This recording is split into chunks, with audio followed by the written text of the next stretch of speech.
microfone dele. Queridos, voltando à palavra, enquanto nós esperamos o querido presbítero Genaro Braga de Almeida, o tema deste congresso é Queremos um avivamento.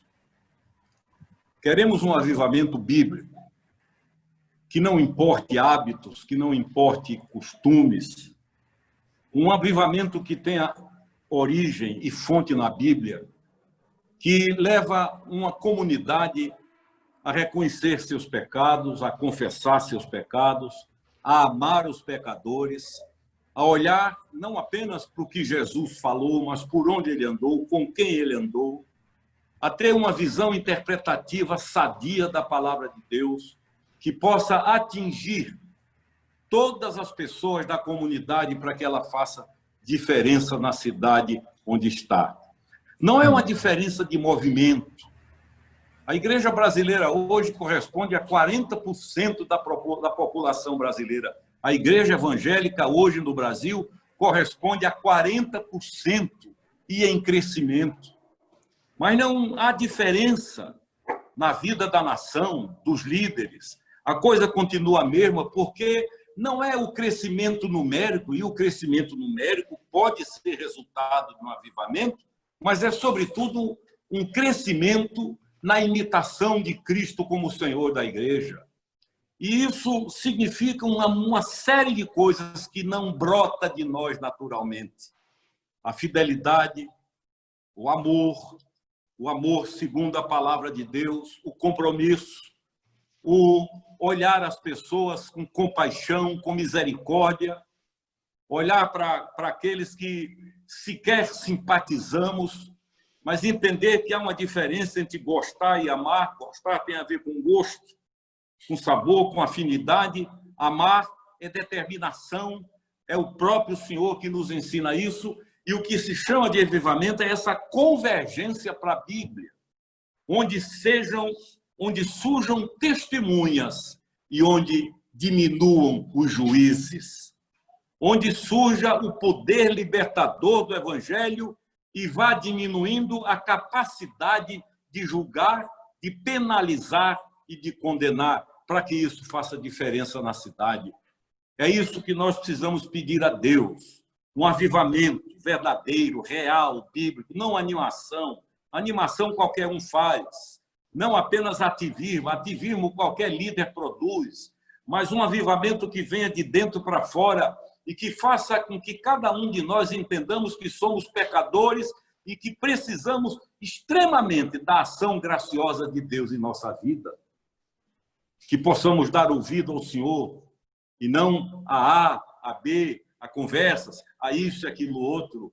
Entender que para imitarmos a Cristo, para imitarmos o Senhor, nós temos que andar como Ele andou, não do ponto de vista de uma moralidade, porque jamais chegaremos lá, mas de sermos caridosos, perdoadores, compreensivos, receptores, braços abertos, como cantamos, venha como está, venha do jeito que está, e vamos caminhar juntos, e enquanto caminhamos, Deus opera transformações, um aqui, outro ali, outra lá, no tempo dele, do jeito dele, da forma dele, na hora dele, para o fim que ele desejar. É esse avivamento que nós estamos pedindo. E o fato do reverendo Pedro, digo isso para a honra e glória do Senhor, está liderando, tranquiliza a alma, a nossa alma, pelo compromisso que tem com a palavra de Deus, pelo amor de um limite extraordinário por aqueles que precisam ser amados, por aqueles que precisam de chances, de oportunidades para caminharem com Deus. Uma igreja acolhedora, uma igreja que diz, venha como está, repito, e vamos caminhar. Eu tenho um amigo pastor que certo dia uma pessoa não convertida, de práticas extremamente condenáveis, rejeitada pela sociedade, ligou para ele e disse, o que é que eu faço? Eu queria ir para frequentar a igreja. E ele disse, venha para cá, vamos andar, vamos caminhar juntos e vamos ver o que Deus faz. É uma igreja que chama as pessoas para caminharem juntas. Eu tenho certeza que estamos dando um passo real, verdadeiro, para um avivamento bíblico. Não que vá buscar modelos e padrões em outros lugares, mas um avivamento. E avivamento, na minha opinião, quando aborda igrejas, é quase como impressões digitais. Deus tem formatos, como ele atua de forma pessoal com cada indivíduo. Há princípios que ele aplica em cada comunidade de acordo com o contexto onde ela está plantada. Nós conversávamos isso ontem, eu e Dom Paulo, conversamos uns 20 minutos, hoje, antes dele viajar para São Paulo, conversamos um pouco, muito pouco, ele transmitindo as saudações para toda a liderança desse movimento e abençoando o que nós estamos fazendo. E a nossa esperança e certeza é que, ao final deste maravilhoso empreendimento, quando nós chegarmos sábado, nós possamos dizer: tudo ele fez esplendidamente bem, do jeito dele, na hora dele. E nós somos apenas servos, cooperadores e colaboradores, na certeza de que, dia a dia, Deus vai nos conduzindo, Deus vai nos aperfeiçoando, Deus vai nos ensinando para que sejamos completamente dependentes desta graça maravilhosa do Senhor. Alguém me mandou uma mensagem que dizia: após 29 anos de caminhada, após 29 anos de caminhada com Deus, o apóstolo Paulo ainda disse: miserável homem que sou. O bem que eu quero eu não pratico, mas o mal que eu não quero eu faço. Quem me livrará do corpo desta morte? Então, queridos, a minha oração a Deus é que, a começar de mim, de você, e que não fiquemos focados no outro, mas em nós mesmos, Deus revolucione, Deus mexa, porque a misericórdia de Deus não tem limite, não acaba. Você jamais ouvirá de Deus na sua vida a expressão: chega, passou do limite, não aguento mais. Ao contrário, ele está pronto a tratar conosco até a vitória completa e final, que vem, queiram ou não queiram, para a glória dele, para o bem de cada um de nós. Que hoje à noite Deus use o meu querido amigo Genaro Braga de Almeida, que Deus o tome em suas mãos, que Deus possa transformá-lo naquilo que ele quer, para que a palavra penetre em cada coração, que a mensagem que será entregue venha do céu para o seu e para o meu coração. Que estes dias do mover do Espírito Santo, esse mover não seja apenas o tema, mas uma realidade na vida de cada um. E que o Espírito de Deus fale ao meu coração, fale ao seu coração, e que nós estejamos abertos para o que ele desejar, e que prevaleça o nome do Senhor para a glória única, absoluta, exclusiva, total dele, o Rei dos Reis, Jesus de Nazaré. Vamos continuar orando, entregando e louvando, e Deus fará grandes coisas nesses dias. Amém, amém e amém. Deus nos abençoe. Amém, graças a Deus. Glória a Deus. Glória a Deus. O presbítero Genaro está conosco, ele está aqui na minha casa. Genaro. E a gente vai... Amém, querido. Coisa boa te ver. Orar agora por ele, para que a mensagem que o Senhor pôs no coração dele realmente conforte as nossas almas, nos ajude, nos abençoe, e que nós possamos entender, né, como já disse o bispo, sobre avivamento, e o que devemos fazer sobre o avivamento, né? Vamos orar todos vocês, junto comigo agora. Senhor Jesus, nós agradecemos, Pai, pela oportunidade de fazermos este congresso, Senhor.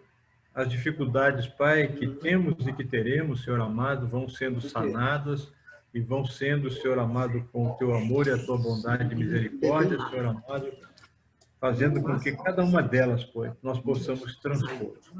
Neste momento, Senhor, eu te suplico, Pai, enche o Teu servo Genaro do Teu Santo Espírito, Senhor. E traga, Senhor amado, ao teu servo agora, Pai, as bênçãos dos céus, Pai, e sobre a sua mente, o seu coração, Senhor amado. O Espírito Santo de Deus reine, Senhor. Amém. E que a boca, Senhor amado, dele fale do seu amor, da sua bondade. Amém, E, Senhor amado, fale daquilo que nós precisamos nesta noite. Sim, Pai. É o que eu te peço em nome de Jesus. Amém, Senhor. Amém. Amém, Senhor. Glória a Deus. Saúdo os irmãos em Cristo com a graça e com a paz do Senhor Jesus. Inicialmente, quero pedir desculpas aos irmãos. Houve da minha parte um entendimento errado. Julguei que uma parte desse evento seria presencial e o restante, naturalmente, que estamos limitados a um número dentro dos templos, ouviria então online. E fui para a frente da Recon. Cheguei lá, tudo fechado, liguei para o pastor Pedro e ele mandou me buscar gentilmente. Estou aqui em sua casa, que foi uma honra para mim poder estar aqui com ele. Amados irmãos, fiquei deveras lisonjeado com o convite que me foi feito, como servo de Deus, para mais uma vez participar deste seminário sobre o Espírito Santo. Pessoa extraordinária da Trindade. Deus, como Jesus, como Pai. Senhor, amigo, consolador. O texto básico que me deram para a meditação foi em Ezequiel 10, eu quero ler com vocês para recapitularmos, capítulo 10, versículo 2, que diz o seguinte: E falou ao homem vestido de linho, dizendo: Vai por entre as rodas, até debaixo dos querubins, e enche as mãos de brasas acesas, dentre os querubins, e espalha-as sobre a cidade. Ele entrou à minha vista. O avivamento que precisamos. Ezequiel foi um livro extraordinário que vocês escolheram para essa meditação.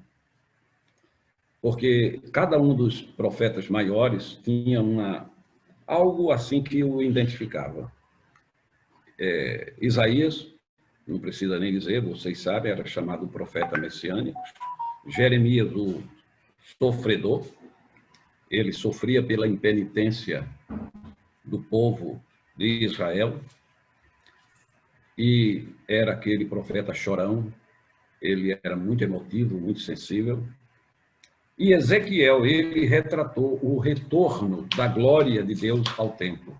Ele fala da restauração de Israel, mas não sem antes denunciar o pecado de Israel. Ele falava de um avivamento, do retorno da glória de Deus para o templo, porque a glória do Senhor havia se retirado do templo e o abatimento espiritual em Israel era visível. Ezequiel, ele foi profeta no cativeiro. Jeremias ficou com o remanescente em Judá. E isso nos prova apenas uma coisa, irmãos, é que Deus, mesmo nós afastados dele, ele é misericordioso o suficiente para nos advertir do nosso pecado, para que nos arrependamos e tenhamos a possibilidade de voltar para ele, para retornar para ele. Ezequiel também foi considerado como um atalaia, está lá no capítulo 3, quando o Senhor diz que o coloca como um atalaia para anunciar a palavra do Senhor ao povo de Israel. Anunciar aí não é só no sentido de anunciar a sua restauração, mas como um pai também repreender o povo pelo seu pecado. E nós também fomos constituídos como testemunhas, como atalaias do nosso Senhor Jesus Cristo, como embaixadores de Cristo, para anunciar as verdades do Evangelho a este mundo caído. Ezequiel foi exilado, eu estou fazendo assim um apanhado por cima. Ezequiel foi exilado na segunda leva que foi para a Babilônia. E ele não abandona o seu povo, Deus prepara. Ele continua ali no exílio, todo o ministério dele, mas ele denuncia, embora amasse o povo, mas amava mais ainda ao Senhor, a sua santa palavra, e ele denuncia os pecados e diz que tudo que o povo estava passando, aquele castigo, aquele cativeiro, era devido ao pecado, à deslealdade do povo para com Deus. E, meus queridos irmãos, engana-se quem brinca com o pecado e pratica o pecado, achando que Deus vai passar a mão na cabeça, que ele é amiguinho, que ele é bonzinho e que nada vai lhe acontecer. Mas, como diz a Bíblia, Deus castiga e repreende a todo filho que ama. Então, ele é grande em misericórdia, a Bíblia diz que Deus é amoroso e que tem prazer em perdoar, e é verdade, o Senhor é rico em perdoar, como está escrito lá no capítulo 55, lá de Isaías, mas, irmãos, isso só ocorre quando nós, homens, primeiramente, deixamos o caminho da perversão, renunciamos os maus desígnios dos nossos pensamentos e nos arrependemos e nos convertemos ao Senhor. E não foi isso que aconteceu com Israel. E olhe que não estou falando das nações pagãs daquela época, nós estamos falando do povo de Deus. E é isso que tem ocorrido em nossos dias. As coisas não têm sido muito diferentes. Ezequiel foi levantado pelo Senhor para avisar sobre o desastre que estava para envolver Israel, provocado exatamente pelos pecados pessoais e coletivos do povo. E o propósito espiritual dessa história era exatamente que o povo de Deus aprendessem a responsabilidade diante de Deus. Eles se conduzissem de acordo com esse relacionamento com Deus, com esse compromisso, com a aliança feita com Deus, para andarem em santidade. A Bíblia diz que Deus é glorioso, Deus é santo, e ele requer, vejam bem, ele exige, ele não pede por favor, ele exige da parte de seus filhos que vivam, que andem em santidade equiparada, e eu disse equiparada, não igual, à sua santidade. E Deus, irmãos, ele é tão santo que constantemente a sua santidade é enfatizada dentro da Bíblia. No próprio livro de Ezequiel, no capítulo de número 36, ele diz assim: vindicarei a santidade do meu grande nome, que foi profanado entre as nações, o qual profanastes, vós, meu povo, profanastes no meio delas. As nações saberão que eu sou o Senhor, diz o Senhor Deus, quando eu vindicar a minha santidade perante elas. Nós não estamos mantendo uma comunhão, irmãos, com qualquer um. É com o Deus Santo. No Salmo 145, o salmista diz: o Senhor é fiel em todas as suas palavras e santo em todas as suas obras. Isso quer dizer o seguinte: tudo que Deus faz é santo, até quando ele repreende um servo dele, o castiga, ou mesmo não sendo seu servo, ele está sendo santo na sua maneira de agir.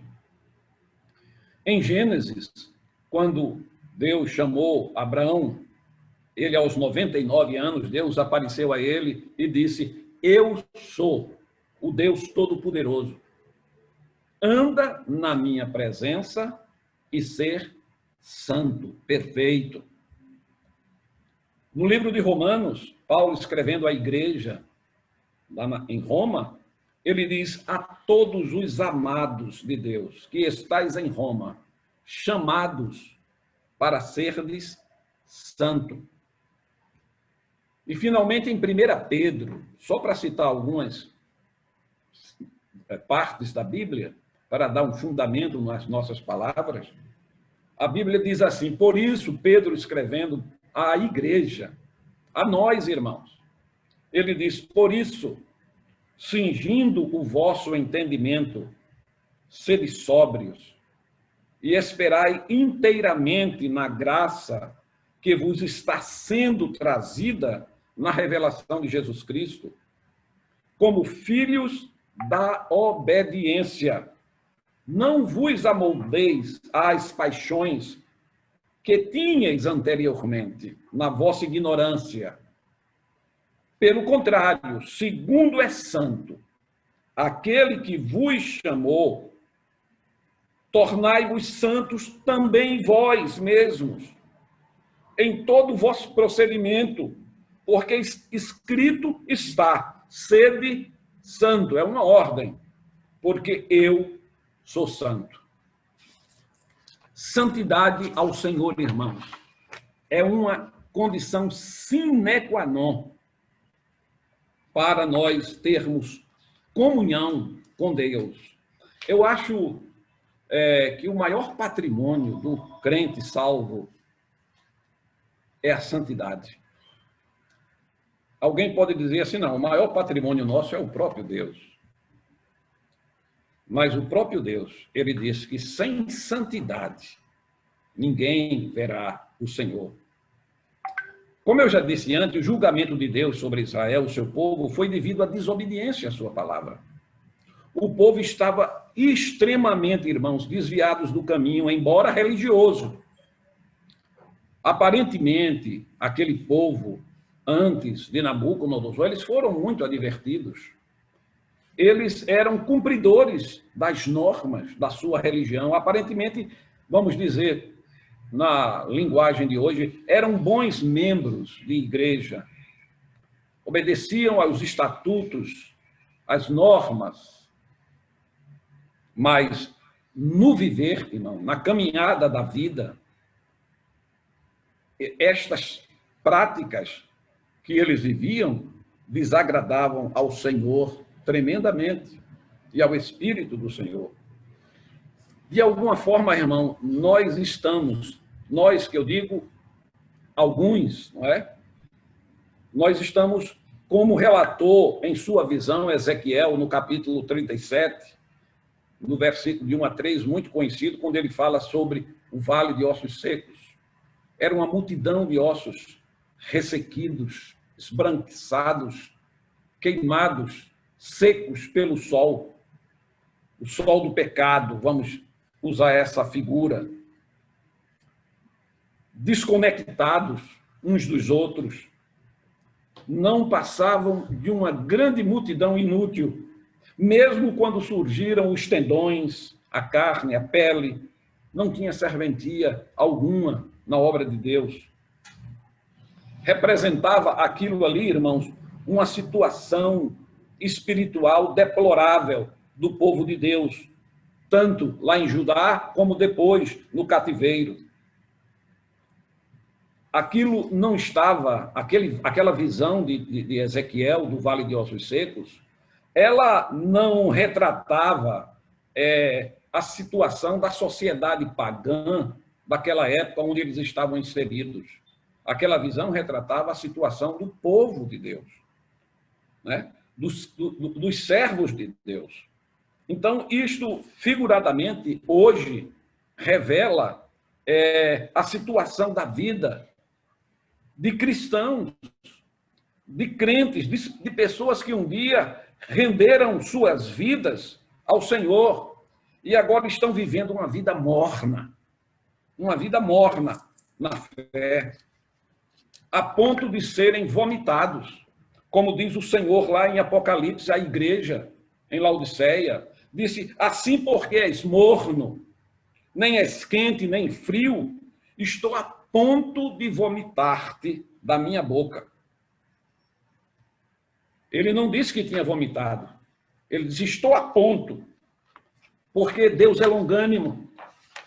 Assim como toda promessa tem um tempo para que ocorra, assim também os castigos do Senhor.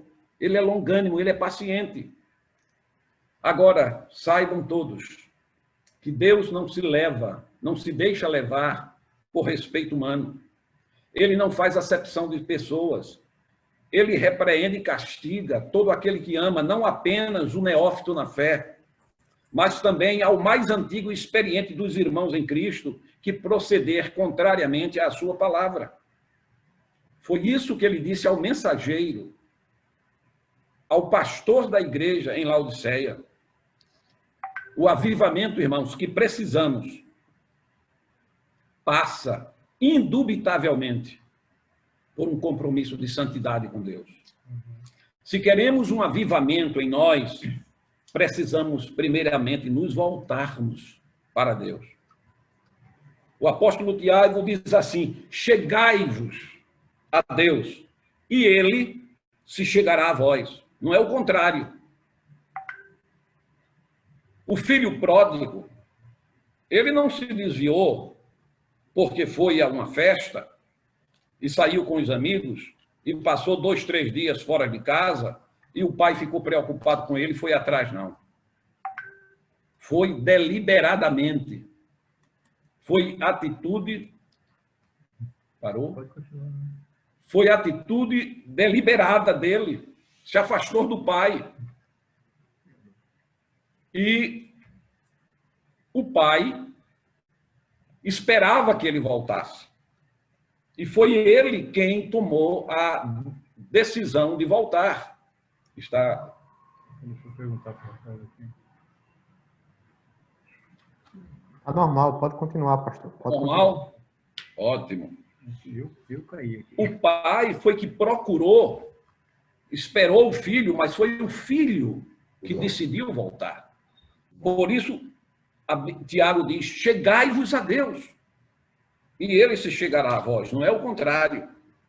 Tem uma parte na Bíblia que eu gosto muito, lá no livro de 1 Crônicas, quando Davi aconselha Salomão, no dia que ele assumiu o trono de Israel, ele diz assim: tu, meu filho Salomão, conhece o Deus de teu pai e serve-o de coração íntegro e alma voluntária, isto é, de boa vontade, não por obrigação, não em busca de uma barganha, alma voluntária por amor, como a gente está junto da esposa, por amor.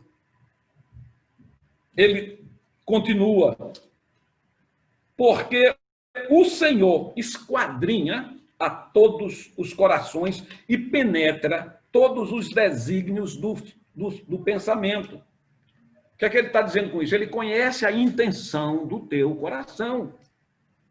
Se o buscares, ele se deixará achar-se por ti. Se o deixares, ele te rejeitará para sempre. Não é brincadeira não, irmãos. A palavra está dizendo isso. É Deus quem dá. Mas saiba que ele dá e dará se você pedir, se você buscar, se você voltar-se para ele. Queremos o Espírito Santo operando poderosamente através de nós e em nós? Pois bem, irmãos, temos que buscá-lo com um coração sincero. Você quer ver um avivamento na sua vida, na vida de sua família, da sua igreja, na sua cidade, no seu estado, no Brasil? Conheça o Senhor do avivamento, Amém. o Espírito Santo de Deus, Glória a Deus. porque ele veio para nos renovar, nos avivar. Essa é a função dele. Mas se você não o buscar, não vai receber nada. O tema fala sobre brasas, sobre fogo. E Deus é fogo. Fogo consumidor para os que andam fora do seu caminho, para o perverso do coração, para os que os desprezam. Mas é fogo purificador, fogo que limpa, que protege para aqueles que o temem, para os retos de coração.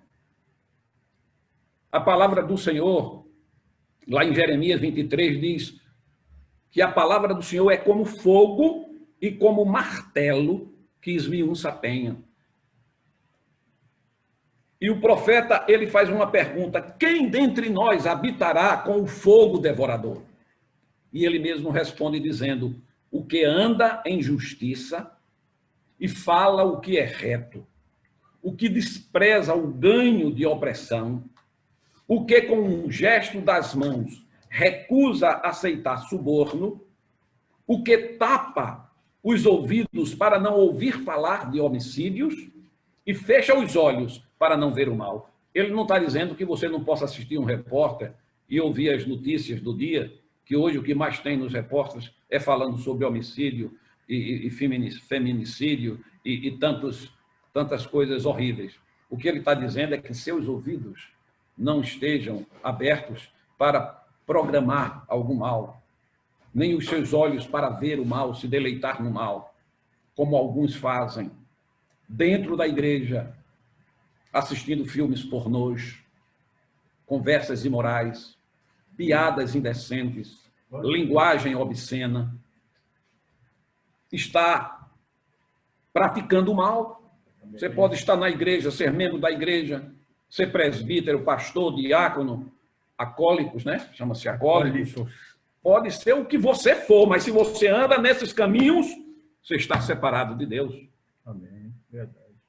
Lá em Êxodo, no capítulo 13, diferentemente, diz que o Senhor ia adiante deles, durante o dia numa coluna de nuvem, para os guiar pelo caminho. Que Deus maravilhoso, né, irmãos? Quando a gente é fiel, ele é assim. Aleluia. E durante a noite, uma coluna de fogo, mas não para os queimar, mas para alumiar o caminho. Como diz o salmista, né? Lâmpada para os meus pés é a tua palavra e luz para os meus caminhos. Que coisa maravilhosa. Mas o Senhor está dizendo que se andares em seu caminho e não se desviares dele, ele te guiará e iluminará para que não te percas. Esse é o nosso Deus. Com isso, irmãos, eu quero dizer que para que o Espírito Santo nos encha, para que nós sejamos avivados todo o tempo, não apenas por ocasião de um seminário, de um movimento, sempre temos que darmos a nossa contrapartida em direção ao Senhor. Nós queremos avivamento, mas isso tem um preço. Tem uma atitude correta que precisamos vivê-la para que o Espírito Santo habite e opere em nós e nos vivifique. E todo dia é dia certo para o avivamento espiritual. E eu digo mais, não devemos perder essa hora, irmãos. A nossa oportunidade de testemunhar de Cristo e vivermos por Ele é muito curta aqui na Terra. Não sabemos se estaremos vivos amanhã, aleluia, ou se Cristo voltará nesta madrugada. Nós precisamos de um encher do Espírito Santo, de um avivamento espiritual, e esse dia e essa hora é hoje, é agora. Mas o que devemos fazer para obtê-lo? Como proceder para que isso ocorra comigo? O que a palavra do Senhor nos fala sobre esse assunto tão importante? Vocês todos já aprenderam que o Espírito Santo é uma pessoa, que ele tem ciúmes, que ele quer se relacionar conosco, que ele é Deus, que ele é igual ao Senhor Jesus em qualidade, em poder, em sabedoria, em graça. O Espírito Santo é tão importante, irmãos, para a sua vida e para a minha e para a igreja, que o Senhor Jesus disse assim: se me amardes, veja bem, essa é a identificação do cristão. Se me amardes, guardareis os meus mandamentos. Essa história de ser crente em Jesus e não guardar a palavra do Senhor, não andar na palavra, é balela. Se me amardes, guardareis os meus mandamentos, e eu rogarei ao Pai, e ele vos dará outro Consolador, para que fique convosco para sempre. O Espírito da verdade, não tem meio termo com ele, que o mundo não pode receber, porque nem o vê, nem o conhece. Mas vós, olha a responsabilidade, mas vós o conheceis, porque ele habita convosco. Ele estava ali presente, Jesus. Mas ele estará dentro de vós. Jesus não estava dentro do discípulo daquela época. Ele condicionou-se a um corpo. Ele não era onipresente naquele momento. Ele não podia estar ali, aqui e além. Então, nós precisávamos desse Espírito poderoso de Deus para fazer essa obra em todos os lugares. Na hora que ele está aqui, nós estamos conversando, ele está conversando com outros grupos no mundo inteiro. Se ele não viesse, isso não era possível, não existiria igreja. Pois bem, irmãos, assim como o Senhor, ele quer se relacionar conosco, quer participar mesmo da nossa vida, conviver, conversar, compartilhar a cada momento nosso. Hoje de manhã aconteceu uma coisa interessante, coisa boba para quem não acha que é coisa de Deus. Isso é coisa tola, Renato, isso foi uma coincidência, comigo já aconteceu. Mas para mim, não. Para mim foi Deus. Antes de eu vir para aqui, eu apressado para sair, irmãos.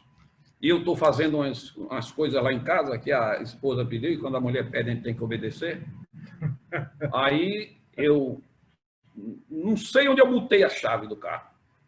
Saí procurando a chave do carro, olha, desci, fui no carro, voltei, fui no quarto, fui na cozinha, andei. E eu disse, aí teve uma hora que eu disse, irmãos, eu passei num lugar umas 3 ou 4 vezes procurando essa chave em cima de uma mesinha lá no meu quarto.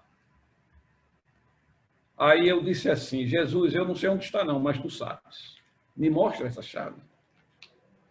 Aí dei 2 passos assim, quando eu dou 2 passos, a chave estava ali em cima da mesinha. Eu passei 4 vezes ali e não vi, irmão. Mas quando a gente tem intimidade com ele, ele se manifesta nas pequenas coisas e nas grandes coisas.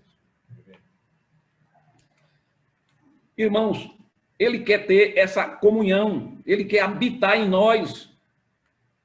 E isso não está ocorrendo na vida de milhares de servos de Deus, de filhos dele. Não estou falando do ímpio, não. Estou falando de você mesmo. Nós não podemos fazer nada sem ele. Você vai ser um derrotado espiritualmente.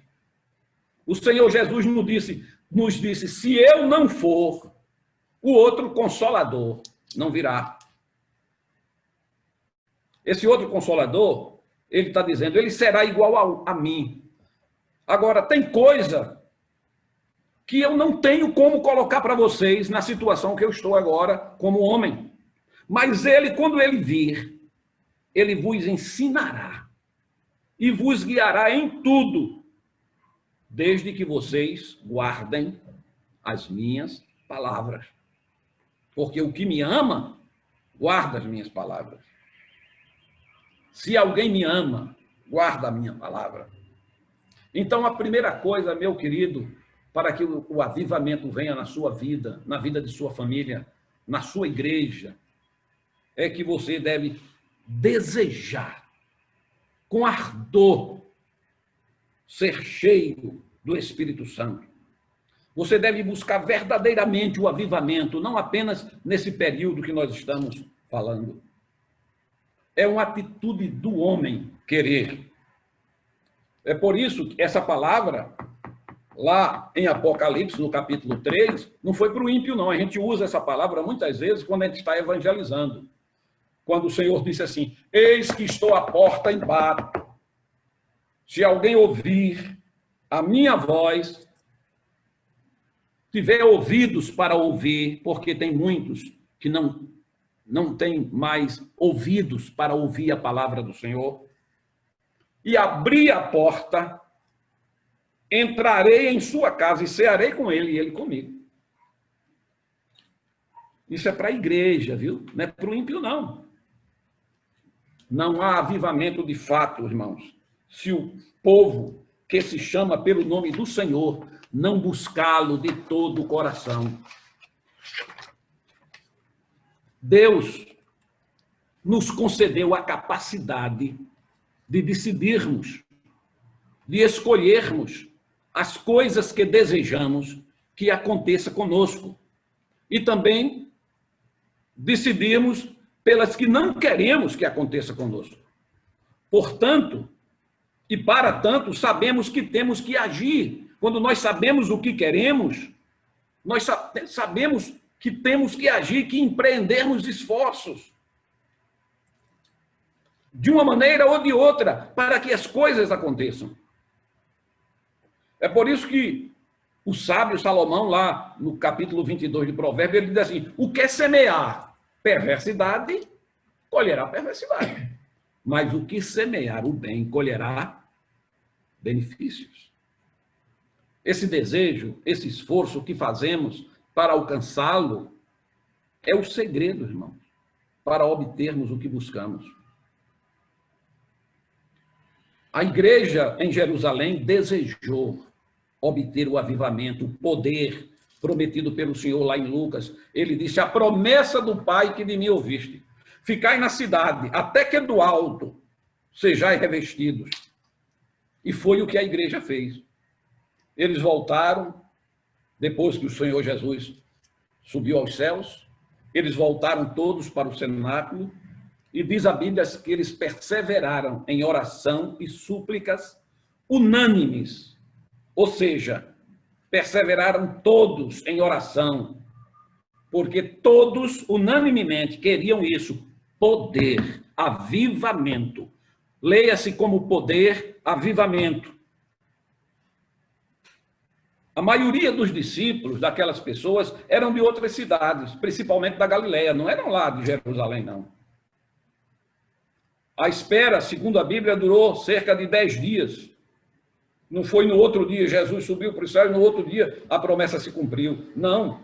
Mas eu acredito, irmão, que se tivesse demorado 10 meses, eles não desistiriam de buscar o poder de Deus. Agora eu lhe pergunto, e nós? Quando vocês querem realmente viver uma vida avivada, cheia do Espírito Santo, não apenas um momento de êxtase, um momento de cura, de efusão. Avivamento é uma vida, irmãos, vivida a todo momento no poder do Espírito Santo. Quando se tem o Espírito Santo de Deus, se tem uma fome pela palavra, um desejo de anunciar o Evangelho aos outros, de ganharmos nossos parentes e amigos para Cristo. Uma vontade imensa de estar junto com os irmãos. Há uma alegria transbordante na alma. Milagres, sinais e prodígios tornam-se coisas corriqueiras na vida da igreja. Os cultos normalmente são superlotados. E principalmente muitas vidas são transformadas. Isto por um tempo que nós não podemos mensurar. Não é só naquele tempo em que se faz um movimento especial na igreja de 3, 4 dias ou uma semana. Pastor e bispo Alexandre Ximenes, ele presenciou junto comigo nos idos de 1967, na década de 60 e 70.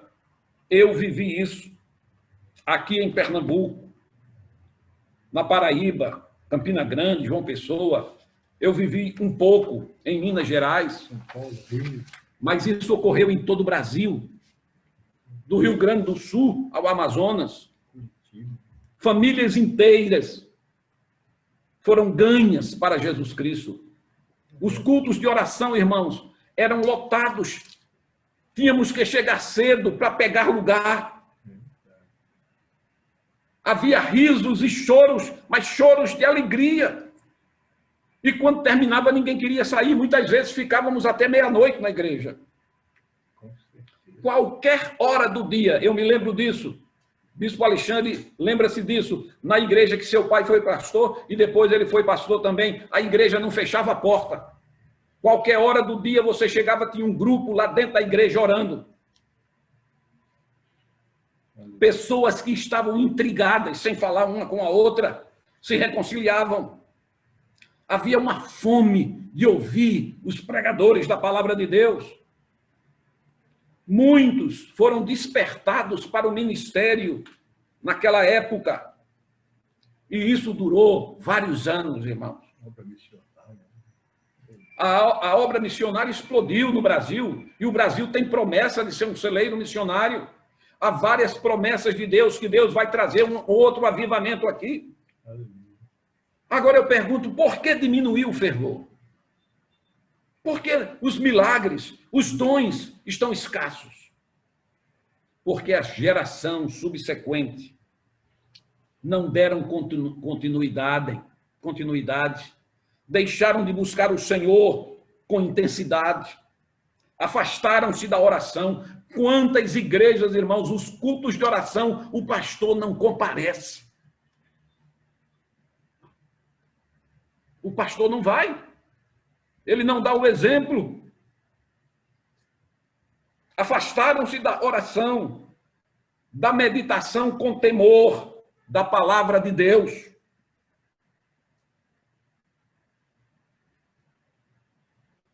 É por isso, irmãos, que o anjo jogou aquelas brasas sobre a cidade para destruir, porque o fogo de Deus destrói o pecado, destrói os ímpios e purificar o povo.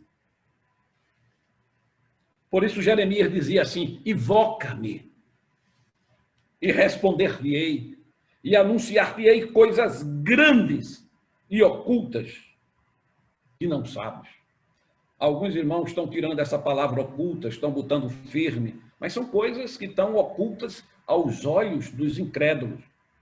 E eu não estou me referindo a incrédulo, pessoas não salvas, não. São crentes incrédulos que tem na igreja. Crentes que não, se nós contarmos o que Deus está fazendo, os milagres, diz assim: esse cara está blefando, esse cara está brincando comigo. Então vamos fazer aqui uma leitura rápida. Abra sua Bíblia aí onde você está, lá em 2 Coríntios, no capítulo 12, versos de 2 a 5. Vamos ler comigo? 2 Coríntios, capítulo 12, versos de 2 a 5. O avivamento já havia acontecido. Paulo estava cheio do Espírito Santo. A igreja estava em rebuliço, pegando fogo. As reuniões eram uma alegria. Aí veja o que é que acontece. Paulo diz assim: para muitos hoje, se eu chegasse na igreja, se o pastor Alexandre, se um irmão começasse a contar essa história, não estou dizendo que você não, mas muitos não iam acreditar. Ele diz: conheço um homem em Cristo que há 14 anos foi arrebatado até o terceiro céu. Se no corpo ou fora do corpo, não sei. Deus o sabe. E sei que tal homem, se no corpo ou fora do corpo, não sei. Deus o sabe. Foi arrebatado ao paraíso. Sabe o que é o paraíso? É aquele que Jesus Cristo disse ao ladrão: hoje mesmo estarás comigo no paraíso. Não é outro, não. E ouviu palavras inefáveis, as quais não é lícito ao homem referir. De tal coisa me gloriarei, não porém de mim mesmo, salvo nas minhas fraquezas. Porque o homem cheio do Espírito Santo, ele não é soberbo. Paulo não era soberbo. Isso é uma coisinha só do avivamento naquela época. É coisa tremenda, irmãos. Vamos agora para Atos dos Apóstolos, capítulo 8. Abra comigo Atos dos Apóstolos, capítulo 8, versículo 26. Eu sou lento aqui, viu, irmãos? Atos dos Apóstolos, capítulo 8, versículo 26. Leia comigo. A leitura da palavra de Deus, ela desperta a nossa fé. Diz assim: um anjo do Senhor falou a Filipe, dizendo: dispõe-te e vai para o lado do sul, no caminho que desce de Jerusalém a Gaza. Este se acha deserto.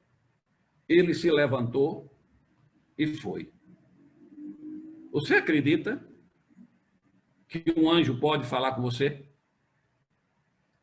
Eis que um etíope eunuco, alto oficial de Candace, rainha dos etíopes, o qual era superintendente de todo o seu tesouro, que viera adorar em Jerusalém, estava de volta. E assentado no seu carro, vinha lendo o profeta Isaías. Então, novamente, disse o Espírito a Filipe: aproxima-te deste carro e acompanha-o. Correndo, Filipe ouviu ler a profecia, o profeta Isaías, e perguntou: compreendes o que vens lendo? Ele respondeu: como poderei entender se alguém não me explicar? E convidou Filipe a subir e a sentar-se no carro. Até esse versículo aqui, eu poderia continuar lendo. Vamos pular agora para o versículo, no mesmo capítulo, o versículo de número 38, e vamos ler até o 40. Diz assim: então mandou parar o carro, ambos desceram à água, e Filipe batizou o eunuco. Os irmãos que leem a Bíblia, eu espero que você tenha lido já essa passagem, conhece. Quando saíram da água, veja o mistério de Deus. O Espírito do Senhor arrebatou Filipe, não o vendo mais o eunuco, e este foi seguindo o seu caminho, cheio de júbilo. Aconteceu aqui, nesse avivamento, o que aconteceu lá com Eliseu. Geazi, seu moço, correu atrás de Naamã para negociar a bênção de Deus. Quando ele voltou, Eliseu disse: onde tu estavas, meu filho? Não fui a lugar nenhum, não. E Eliseu disse: por acaso meu espírito não foi contigo? Aquilo é um arrebatamento, irmão, de espírito. Deus é o mesmo, fez naquela época, fez depois de Pentecostes e faz hoje. Glória a Deus. Aleluia. Glória a Deus. Eu creio num Deus que não mudou. Por isso, o profeta diz: buscar-me-eis e me achareis quando me buscardes de todo o vosso coração. Você se lembra da leitura que eu fiz lá em João 14, quando Jesus disse: aquele que me ama guardará a minha palavra, e eu e meu Pai o amará e viremos para ele e faremos morada? Eu podia citar muitos exemplos na Bíblia. O caso de Ananias e Safira. Ninguém disse nada a Pedro, mas o Espírito Santo falou com ele. O Espírito Santo conversa com a gente, irmãos. Agora, ele fala aqui dentro. Ó. Ele pode até falar audivelmente, mas ele fala aqui dentro. Deixa eu lhe fazer uma pergunta. Mais na frente eu vou fazer essa pergunta de novo. Você tem certeza da sua salvação? Tem certeza que seu nome está escrito no livro da vida? Tem certeza? Se você fosse atravessar a rua agora e passasse um carro em toda velocidade e atropelasse, Deus te guarde disso. Se tivesse um traumatismo craniano e fosse a óbito, tem certeza que acordaria lá, junto com o Senhor? Se você respondeu sim, eu vou lhe perguntar de novo. Como é que você tem certeza? Por que você tem certeza? Jesus Cristo veio, falou com você e disse assim: Vânia, Pedro, Genaro, Carlos, Paulo, Ana, Maria, Paula, Patrícia, olha, eu vim aqui dizer que você está salva, que seu nome está lá, escrito no livro da vida. Pode confiar, sou eu, Jesus. Ele apareceu para você dizer isso? Não? Um anjo apareceu para dizer, olha, eu vi seu nome lá no livro da vida, está escrito. Olha aqui, eu trouxe um rascunho, uma cópia xerox, lá da página que tem seu nome, está aqui. Apareceu para dizer isso a você? Como é que você tem certeza? Você sabe por quê? Porque o Espírito Santo testifica com o nosso espírito.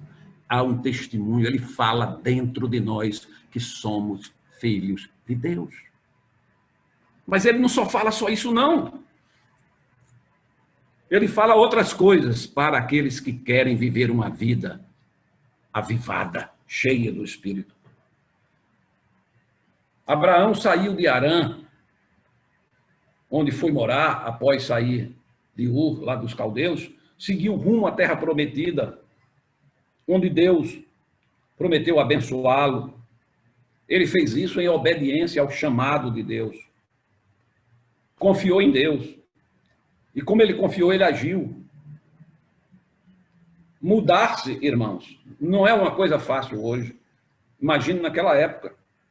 Ir para um lugar que ele não sabia onde era, nem quando ia chegar. Mas o desejo do coração de Abraão de servir ao Senhor, a sua vontade própria, voluntária, aliado à obediência, porque a fé gera obediência, o fez agir e ser bem-sucedido. Precisamos obedecer, voluntariamente ter esse desejo. Eu não quero viver essa vida medíocre no Evangelho. Está só alisando o banco de igreja. Eu quero fazer parte desse exército. Eu quero mudar as coisas. Ter a atitude acertada na caminhada da fé. A ordem do Senhor aos seus discípulos foi: fiquem na cidade, até que do alto sejais revestidos de poder. A ordem foi ficar em Jerusalém. Não vá querer mudar as coisas do Senhor e querer ajudar, que vai dar errado. Não era em Samaria, não era na Judéia, era ali, na cidade, Jerusalém. Ele frisou bem isso. Quando Samuel, irmãos, repreendeu a Saul por causa da sua transgressão, ele lhe disse, Deus havia mandado ele matar os inimigos do seu povo, e Saul, como é bonzinho, melhor do que Deus, pôr o rei, o melhor do gado, das ovelhas, não é? E com aquela desculpa, não, estou fazendo isso para agradar o Senhor, isso aqui é tudo para sacrificar o Senhor. Sabe o que foi que o profeta disse a ele? Tem, porventura, o Senhor tanto prazer em holocaustos e sacrifícios, ou seja, religiosidade vazia, quanto em que se obedeça à sua palavra? Eis que obedecer é melhor do que sacrificar. Nenhum dos que duvidaram de Deus em dar-lhe vitória sobre os povos que habitavam a terra de Canaã entraram nela. Todos morreram no deserto. Foram desobedientes à palavra do Senhor. Nem Moisés foi poupado. Não nessa ocasião. Mas ele não entrou na terra, porque desobedeceu a palavra do Senhor. Deus levou ele no monte, mostrou a terra, disse, ó, Moisés, dê uma olhada. Eu acho que foi até pior para ele. Ele olhou tudo assim, viu tudo, coisa linda, terra que mana leite e mel. Mas você não vai entrar não, meu filho. Sabe por quê? Porque você foi desobediente. Quer ser cheio do Espírito Santo? Ande em obediência à palavra de Deus. Porque a falta de fé gera desobediência. Jesus repreendeu a Tomé, porque Tomé não creu. Ele disse, Tomé, não sejas incrédulo, mas crente. Tem gente que hoje tem até vergonha de ser chamado de crente.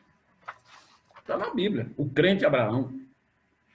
Se queremos um avivamento em nossa vida e na vida da nossa igreja e, consequentemente, que isso se espalhe, precisamos obedecer a palavra.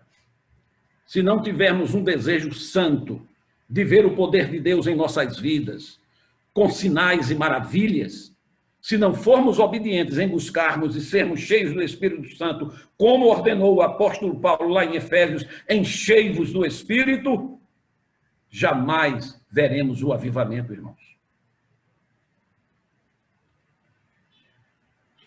Olha, meus queridos, há uma condição para que a nossa vida seja cheia do Espírito Santo.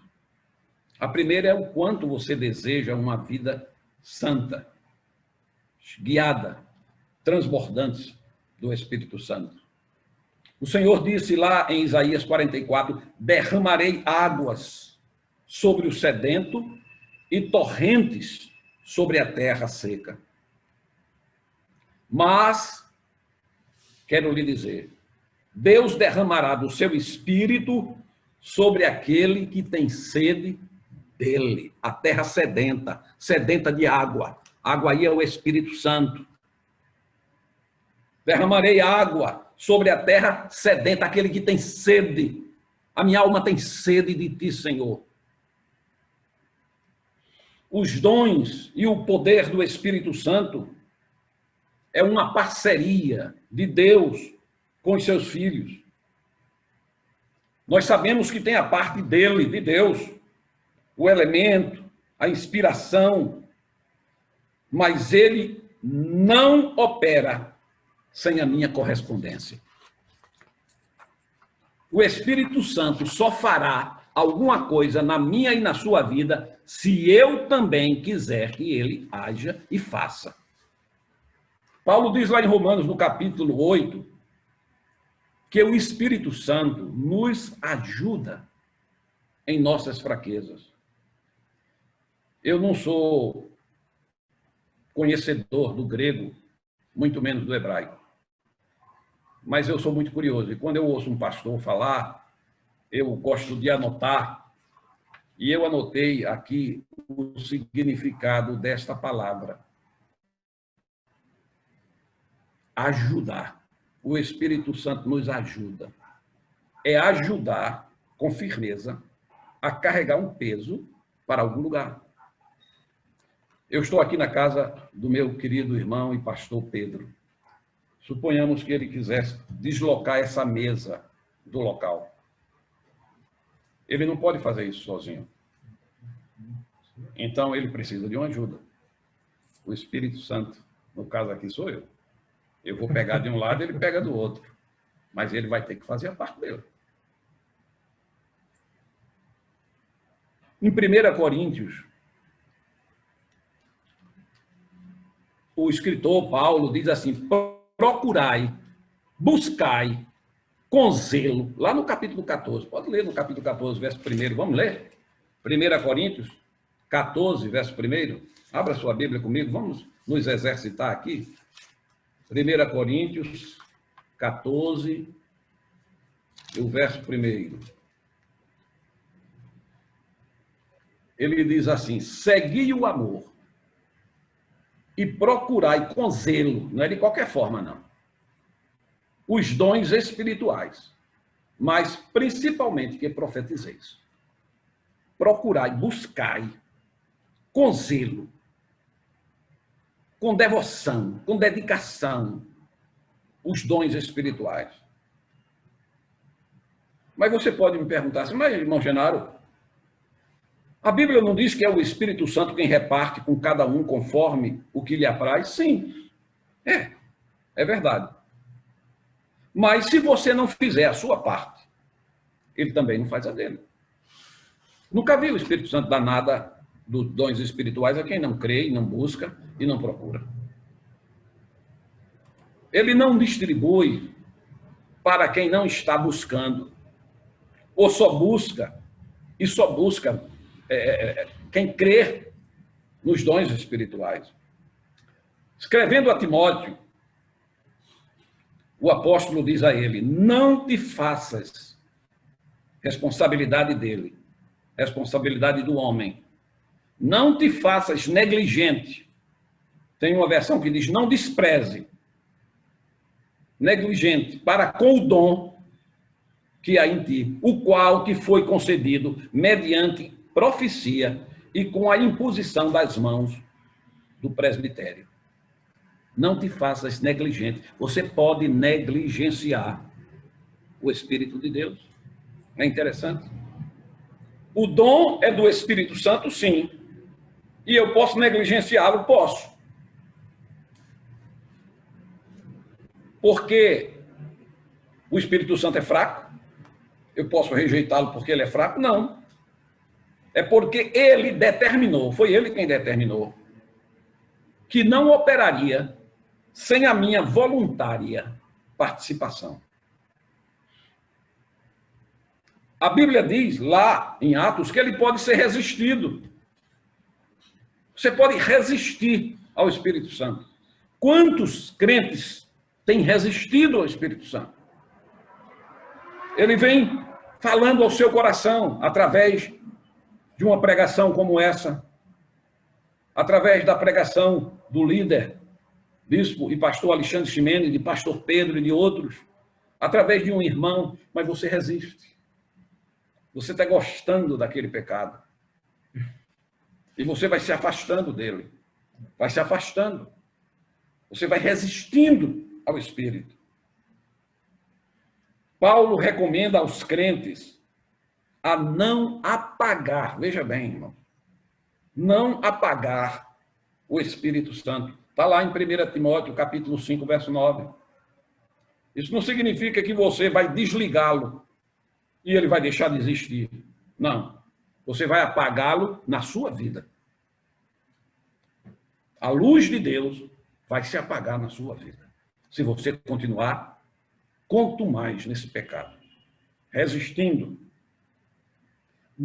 Deus nos deu o direito, irmãos, de escolher, colaborar com a obra que o Espírito Santo quer fazer em nós. Ele nos deu o direito de colaborar, ou não. Se eu não quiser colaborar, eu não colaboro.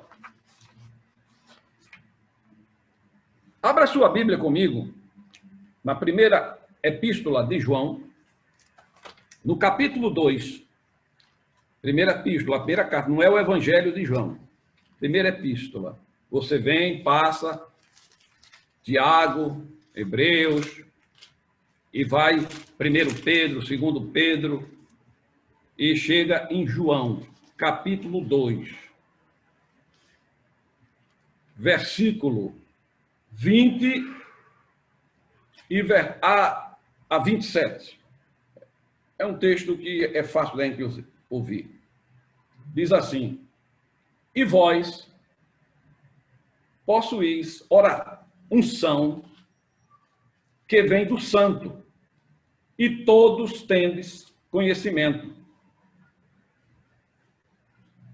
O versículo 27, vamos passar do 21 para o 27, é assim: e vós possuís unção que vem do santo, e todos tendes conhecimento. O verso 27 diz: quanto a vós outros, a unção que dele recebeste permanece em vós e não tendes necessidade que alguém vos ensine. Mas como a sua unção vos ensina a respeito de todas as coisas, e é verdadeira e não falsa, permanecei nele, como também ela, a unção, vos ensinou. O que é que Paulo está ensinando aqui? Naquela época, irmão, vejam bem, não era como hoje. Eu disse Paulo, mas é João. Nós estamos lendo a carta de João. Os irmãos, que eram os apóstolos, eles estabeleciam igrejas nos lugares, mas não tinha obreiro como tem hoje, com a facilidade que tem. Não tinha lugar fixo para se reunir. Não tinha a Bíblia. Os judeus tinham o Torá, tinham as Escrituras, mas os gentios não tinham. Imagine manter esse povo, hein, irmãos? Só com a unção do Espírito Santo. Ele lhe dá o conhecimento. Foi por isso que os irmãos perseveraram. Paulo ensinava, passava um tempo, Tiago, Pedro, Mateus, saíam dali. Depois eles voltavam. Quem sustentava esse povo? se não fosse debaixo da unção e do poder de Deus. E ainda hoje é assim, irmãos, porque mesmo com pastor, com templo, com som, com tecnologia como essa que nós estamos vendo, ainda tem muita gente negligenciando buscar os dons espirituais e ter uma vida plena. Agora, abra sua Bíblia agora em Isaías, capítulo 30. Isaías, capítulo 30.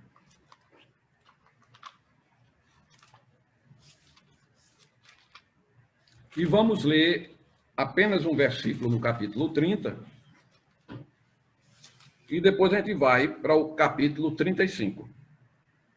Isaías 30 e o versículo de número 21. Diz assim: eu estou aqui em Isaías, isso. Aí ele diz assim: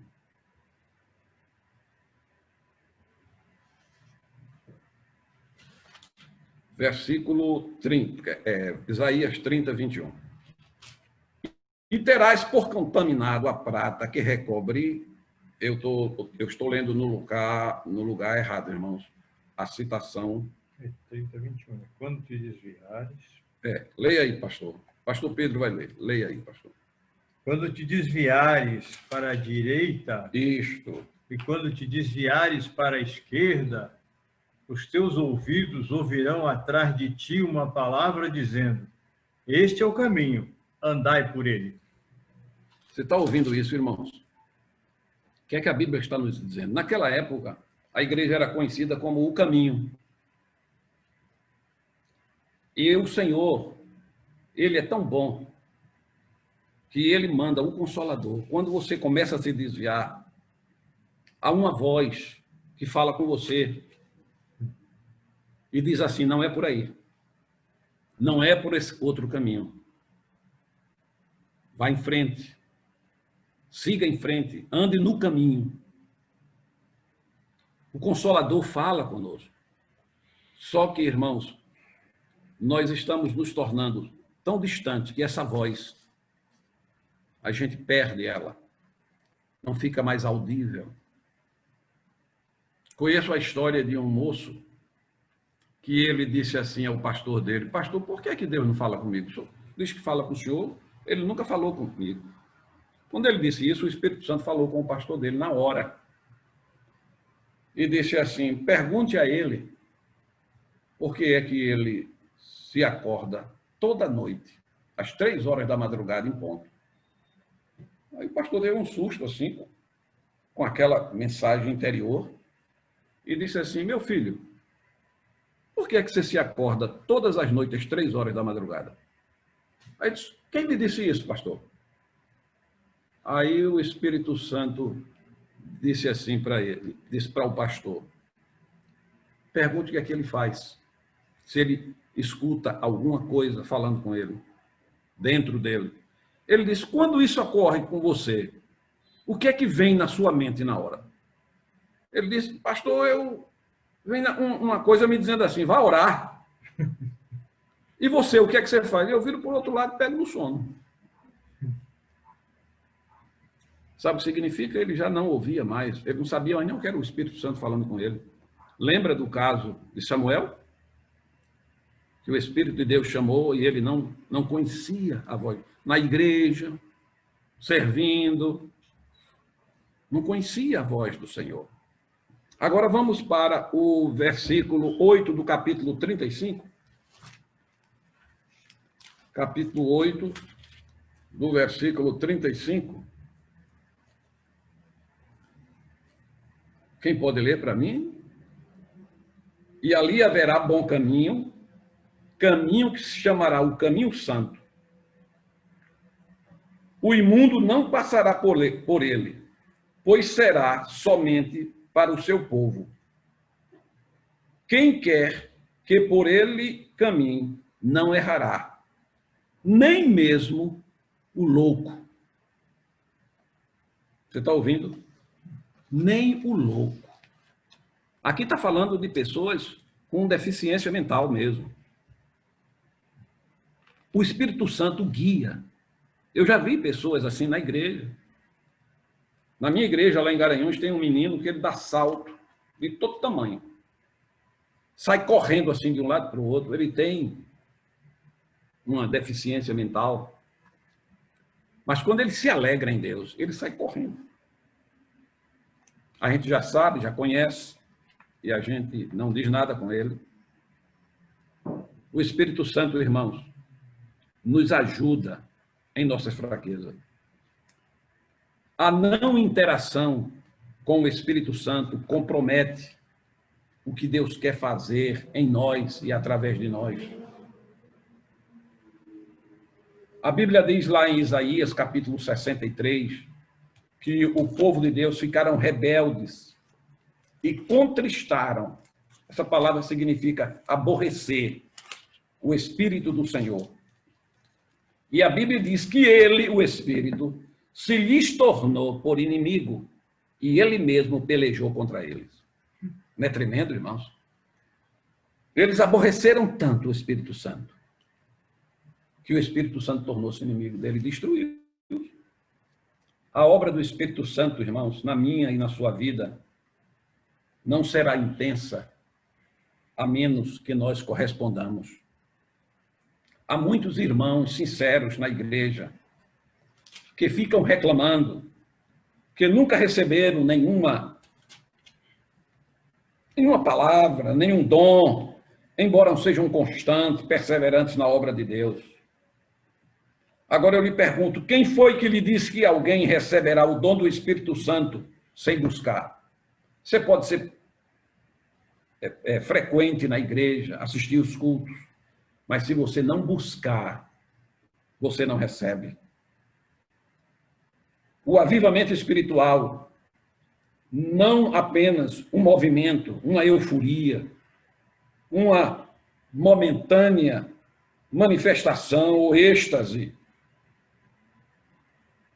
e manifestações exteriores, não é realmente só isto. É algo, irmãos, que muda a vida da gente e muda pelo resto da vida. Muda a nossa vida e ela passa a ser vivida na dependência e na intimidade com o Espírito Santo.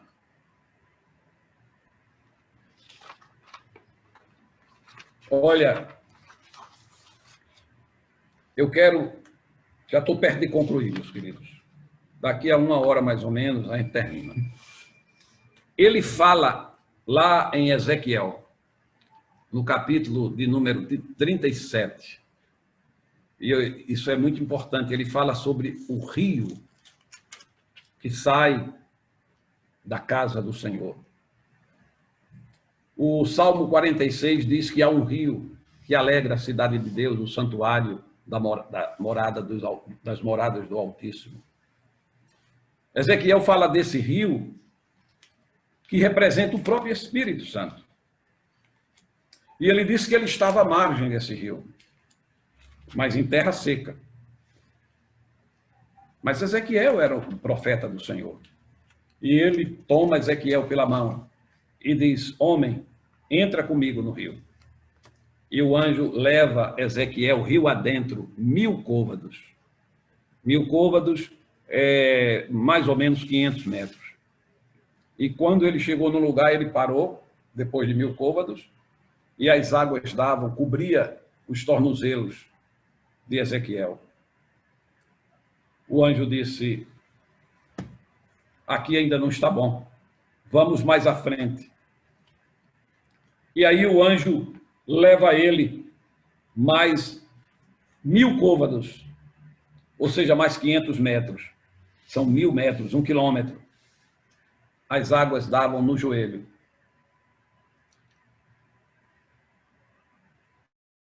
Irmãos, há gerações inteiras esperando que invada as suas vidas e promova um avivamento.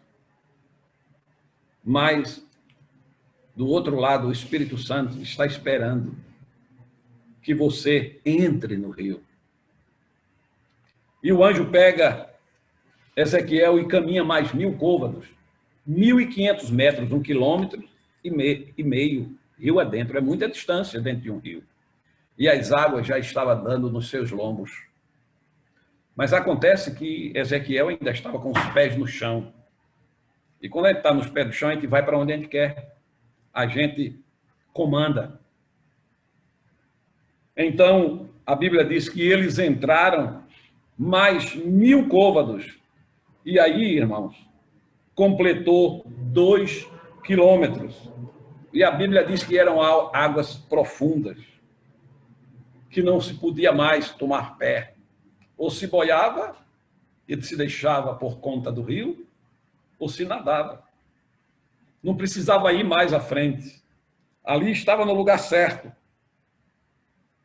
Isso fala da progressão espiritual e fala, irmãos, dessa atitude nossa de buscarmos.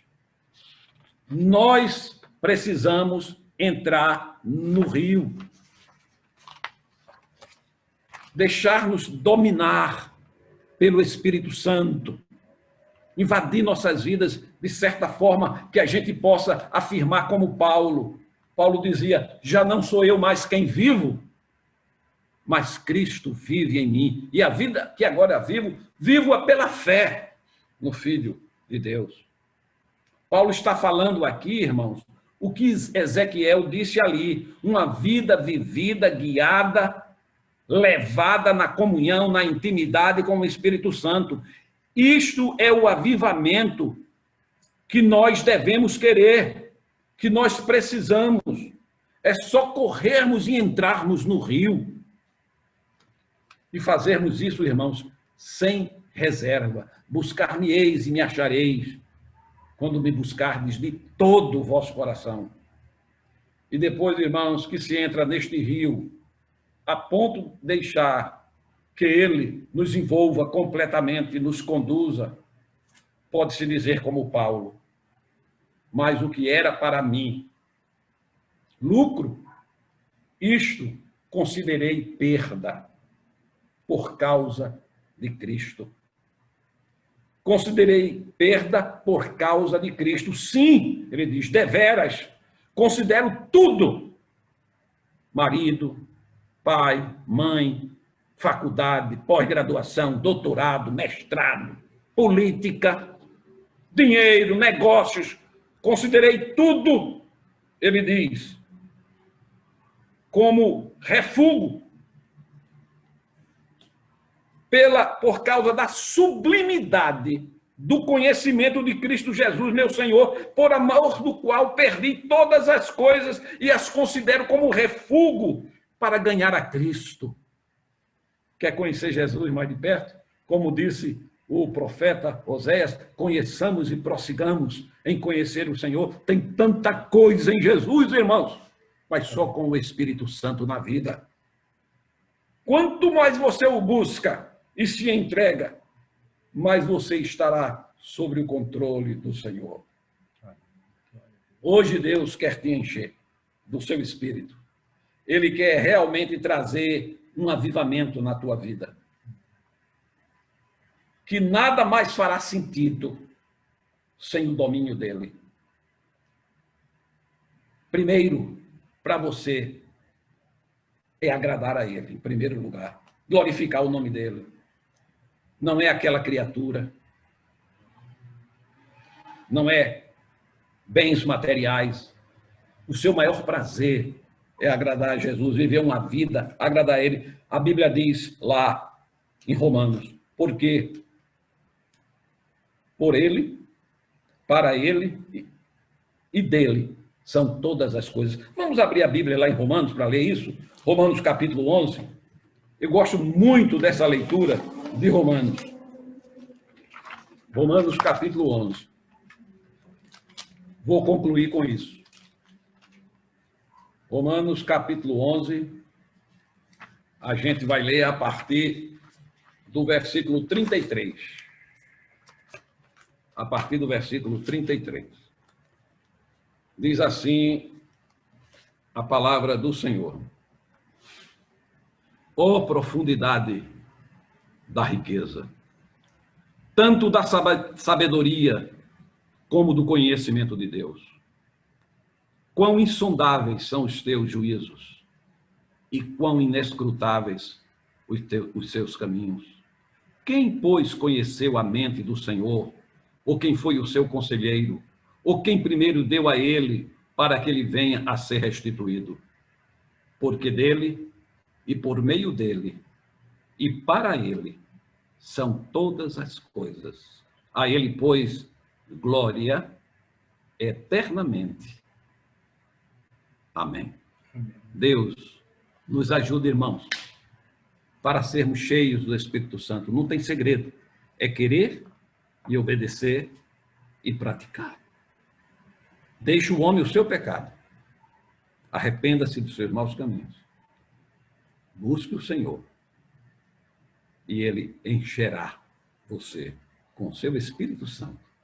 E você vai ter uma vida plena de alegria, de prazer, que você não vai trocar mais por nada, nem por relacionamentos, nem por conversas. Eu amo o pastor. Vai ser uma vida de alegria no Espírito do Senhor. Deus abençoe a todos. Ore para o Senhor encher do Espírito Santo. Como? Ore para o... Vamos orar então. Pastor Pedro pede que eu faça uma oração. Jesus pode te encher aí mesmo. Só depende de você. Se você crê, tudo é possível que crê. Deus querido, Pai eterno, meu Senhor Jesus, meu querido Salvador, meu amado Salvador, ó Espírito Santo de Deus, tu que sondas os nossos corações, conhece todas as coisas, conhece as intenções da nossa mente, das nossas razões. Senhor, nesta hora tu estás vendo teus filhos e filhas curvados diante de ti. Talvez muitos, Senhor, lutando contra o pecado, querendo vencer. Aí ele está buscando a ti, Senhor, a pessoa certa. Tu podes, nesta hora, encher teus filhos e filhas, Senhor, do teu poder, capacitá-los, Senhor, neste mundo perdido que cada dia mais afunda no pecado. Cumprindo-se o que diz a tua palavra, quem é sujo, suje-se mais ainda. Mas quem é santo, seja santo mais ainda. Ó Senhor, vai agora onde está o teu povo. Eu não posso vê-los presencialmente, mas tu podes. Tu és onipresente. Vai lá e enche e batiza com o Espírito Santo, Jesus, pois tu és o batizador. Glória a Deus. Cura as enfermidades. Se tem alguém, Senhor, com uma dor de cabeça que não passa, já tomou tantos remédios, vive à base de medicação, Senhor, que no nome de Jesus essa dor cesse agora, para a glória do teu nome. Senhor, cura essa doença no estômago.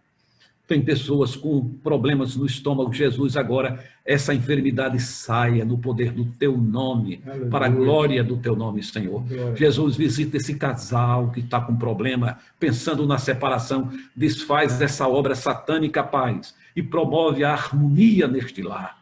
Deus, visita os pastores, os líderes, Senhor. Faz um avivamento na tua igreja, começar do menor ao maior, do maior ao menor. Senhor, desperta-nos, Senhor. Nós queremos fazer a tua vontade. Tenha misericórdia, Senhor. Nós não podemos sozinhos, Senhor, vencer essa avalanche, essa tormenta grande que vem sobre o mundo, essa tentação terrível. Guarda-nos dessa tentação, Senhor. Enche-nos com teu Espírito. Dá-nos, Senhor, a tua graça. Não merecemos, Pai, mas nós te pedimos isto no nome de Jesus. Amém. Amém. Glórias a Deus.